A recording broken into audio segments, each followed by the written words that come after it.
اعوذ باللہ من الشیطان الرجیم بسم اللہ الرحمن الرحیم۔ شروع اللہ کے نام سے جو بڑا مہربان نہایت رحم کرنے والا ہے۔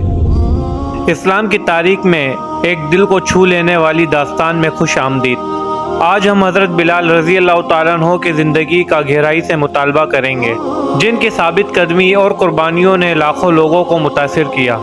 اس ویڈیو میں ہم آپ کو حضرت بلال رضی اللہ تعالیٰ عنہ کی ابتدائی زندگی، اسلام قبول کرنے کا عمل، ان پر ہونے والے ظلم و ستم، ان کی آزادی کا تفصیل سے جائزہ لیں گے۔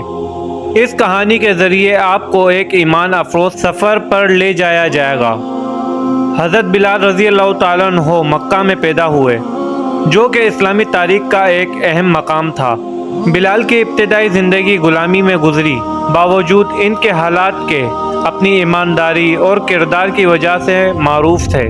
مکہ کے معاشرے میں شدید طبقاتی فرق تھا اور غلاموں کو املاک سمجھا جاتا تھا۔ یہ سماجی سخاوت حضرت بلال رضی اللہ تعالیٰ عنہ کی زندگی پر گہرا اثر ڈالتی تھی۔ حضرت بلال رضی اللہ تعالیٰ عنہ سے ایک دفعہ کسی نے پوچھا کہ آپ نے پہلی دفعہ حضور اکرم صلی اللہ علیہ وآلہ وسلم کو کیسے دیکھا؟ حضرت بلال فرماتے ہیں کہ میں مکہ کے لوگوں کو بہت کم ہی جانتا تھا، کیونکہ غلام تھا اور عرب میں غلاموں سے انسانیت سوء سلوک عام تھا۔ ان کی استطاعت سے بڑھ کر ان سے کام لیا جاتا تھا، تو مجھے کبھی اتنا وقت ہی نہیں ملتا کہ باہر نکل کے لوگوں سے ملوں۔ لہٰذا مجھے حضور پاک صلی اللہ علیہ وآلہ وسلم یا اسلام یا اس طرح کی کسی بھی چیز کا قطعی علم نہ تھا۔ ایک دفعہ کیا ہوا کہ مجھے سخت بخار نے آ لیا۔ سخت سردی کا موسم تھا اور انتہا ٹھنڈ اور بخار نے مجھے کمزور کر کے رکھ دیا۔ لہٰذا میں نے لحاف اوڑھا اور لیٹ گیا۔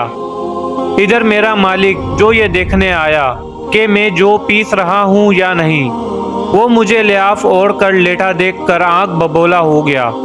اس نے لحاف اتاری اور سزا کے طور پر میری قمیض بھی اتار دی اور مجھے کھلے صحن میں دروازے کے پاس بٹھا دیا کہ یہاں بیٹھ کر جو پیس۔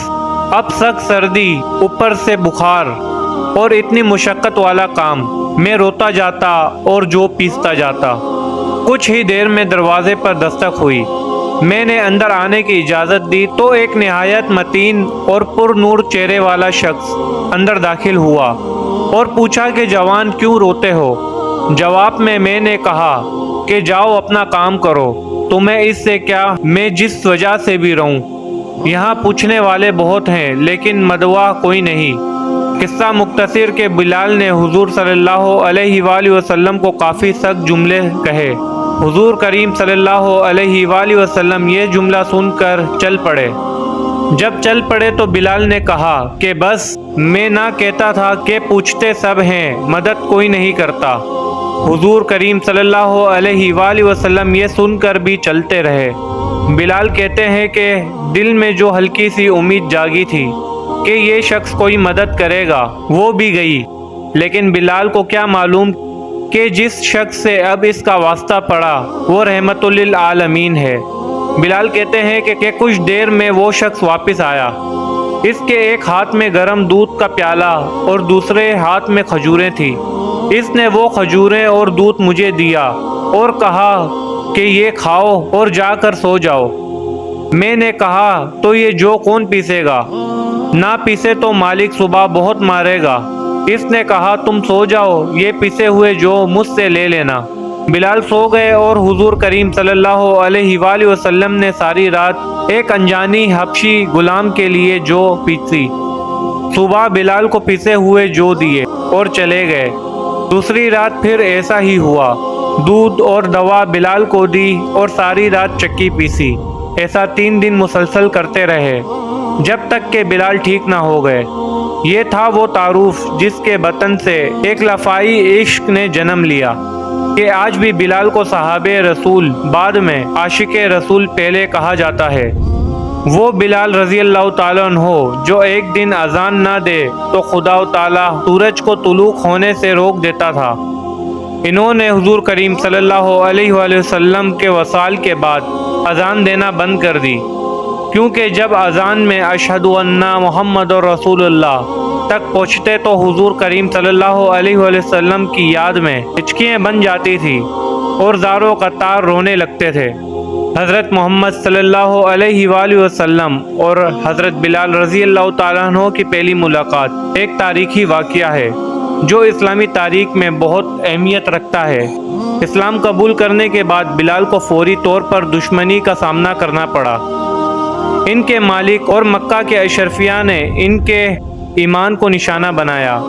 بلال نے ان مشکلات کے باوجود اپنے ایمان کو مضبوطی سے برقرار رکھا۔ بلال کو شدید جسمانی تشویش کا سامنا کرنا پڑا۔ انہیں گرم ریت پر کھینچا گیا اور ان کے سینے پر بھاری پتھر رکھا گیا۔ ان کے مظالم نے انہیں توڑنے کی پوری کوشش کی، لیکن بلال کا عزم برقرار رہا۔ اس دور میں بلال کی خیالات اور دعا ان کی اندرونی طاقت کی عکاسی کرتی تھی۔ ان کا احد احد یعنی اللہ ایک ہے، اللہ ایک ہے، اللہ کی وحدانیت پر ان کا ناقابل شکست ایمان تھا۔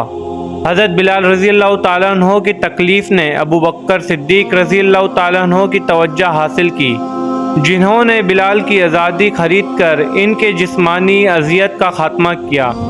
یہ عمل بلال کے لیے ذاتی فتح تھا اور ابتدائی مسلمان کمیونٹی کے لیے ایک علامتی کامیابی تھی۔ حضرت بلال رضی اللہ تعالیٰ عنہ کی ایمانداری اور وفاداری نے انہیں بہت جلد ہی آپ کے قریب ساتھی بنا دیا۔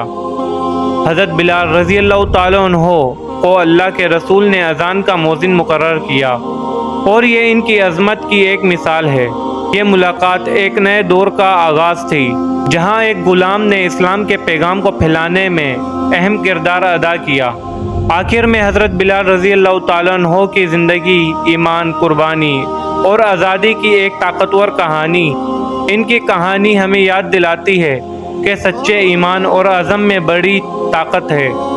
اس کہانی کو شیئر کریں اور اسلامی تاریخ کے مزید پہلوؤں پر نظر ڈالنے کے لیے ہمارے چینل کو سبسکرائب کریں اور مزید متاثر کن کہانیوں کے لیے ہمارے ساتھ جڑے رہیں۔